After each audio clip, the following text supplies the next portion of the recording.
안녕하세요. 박지영 변호사입니다. 오늘은 판례로 보는 법이야기 시간인데요. 탤런트 강지환 씨가 최근에 대법원에서 유죄 확정 판결을 받았습니다. 어떤 내용인지, 왜 유죄가 됐는지 살펴보겠습니다. 이 사건은 작년 여름에 강지환 씨가 자신의 집으로 스태프들을 불러서 술을 마시고 모두 나간 다음에 2명의 여성 스태프만 남아서 방에서 잠을 자고 있는데 들어가서 한 명은 강간을 하고 한 명은 강제추행을 했다는 취지로 기소가 되었습니다. 1심, 2심 모두 강지환 씨는 강간을 한 부분은 인정을 했습니다. 그러나 이번에 대법원으로 오면서 강제추행 부분에 대해서 부인을 하고 이 부분만 판단을 해달라고 한 것인데요. 기사가 자꾸 잘못 나는 것이 2심에서 3심으로 갈 때 강간 부분은 아예 심판 대상이 되지 않았습니다. 그럼에도 불구하고 정액이 나오지 않았다더라, 쿠퍼액이 없었다더라 등의 내용이 나오는데요. 결정적인 물증이 없었다면 처음부터 부인을 했을 것입니다. 1, 2심 모두 강간 부분을 인정했다는 것은 결정적인 물증과 진술이 있었다는 그 뜻이고요. 이번 대법원에서는 심판 대상조차 되지 않았습니다. 결국 강제추행 부분이 문제인데요. 이번 사건은 앞에 준강간, 준강제추행이란 말이 붙습니다. 즉, 술에 취해서 정신을 잃었다라고 본 것입니다.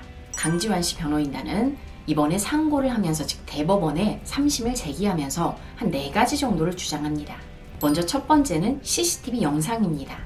CCTV 속에서 보면 8시 15분에 들어가서 8시 45분쯤 방에 나오는데요. 강지환이 범행을 했다고 추정되는 시간입니다. 그 시간 훨씬 앞서 6시 한 40분쯤 시간에 그 여성들이 돌아다니고 있는데요.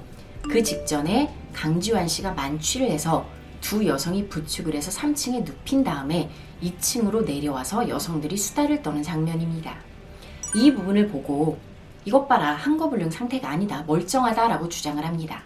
그러나 재판부는 전날 3, 4시간밖에 자지 않았고 그리고 본인의 주량보다 약간 더 마신 상태이기 때문에 한번 잠이 들었을 때 깊게 들었을 수 있다라고 얘기를 합니다.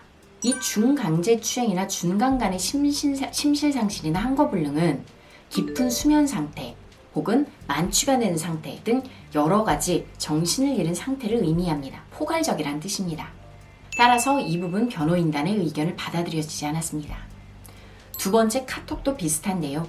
아까 범행 추정 시간이 8시 15분에서 45분이었는데 강제추행을 당했다라고 주장을 하는 피해자가 8시 반쯤에 친구에게 카톡을 보냅니다.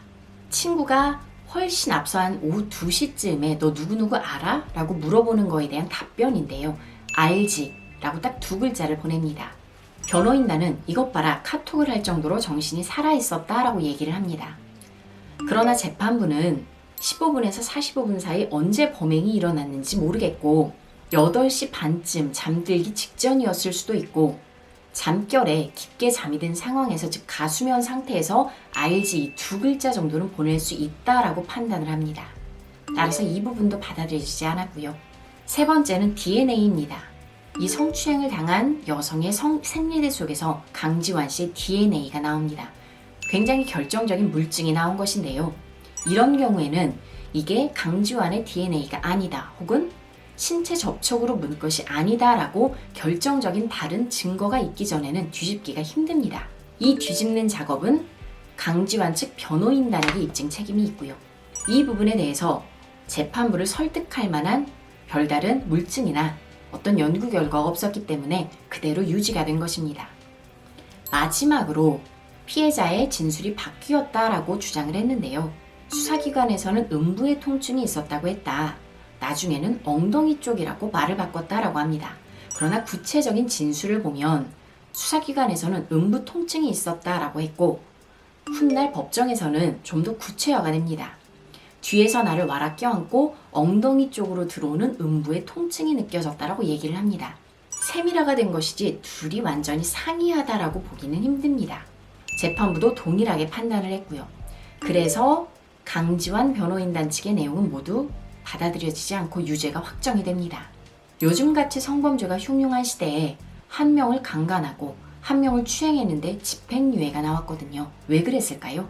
2가지 정도 이유가 있는데요. 하나는 CCTV 영상 속의 강지환 씨를 보면 맨정신의 사람으로 보이진 않습니다. 그래서 마약 검사까지 했을 정도인데요. 이 부분은 음성이 나왔고 음성이라 하더라도 만취 상태임이 확연히 보이기 때문에 이 부분을 반영한 것 같습니다. 두 번째는 피해자들이 합의를 한 이후에 처벌 불원 의사를 밝혔는데 이 부분이 작용을 했습니다. 그러나 이 부분이 좀 억울할 수 있는 것은 보통 성범죄에서 합의문을 쓸 때에는 본인이 한 범죄 사실을 인정하고 사과를 한다는 전제하에 처벌 불원 의사를 보내주는 것입니다. 그렇게 다 인정을 해서 합의를 해주었더니 갑자기 2심이 끝나고 말을 바꾸죠. 나는 강제추행을 한 적이 없다라고. 이렇게 부인을 할 줄 알았다면 합의 자체를 해주지 않았을 것입니다. 성범죄에서 섣불리 합의를 해주었다가 형량은 깎이고 추후에 반성의 빛을 보이지 않는 태도가 많이 나타나기 때문에 이 부분은 굉장히 신중히 결정을 해야 합니다. 추가로 문의사항이 있으면 연락 주시기 바랍니다. 감사합니다.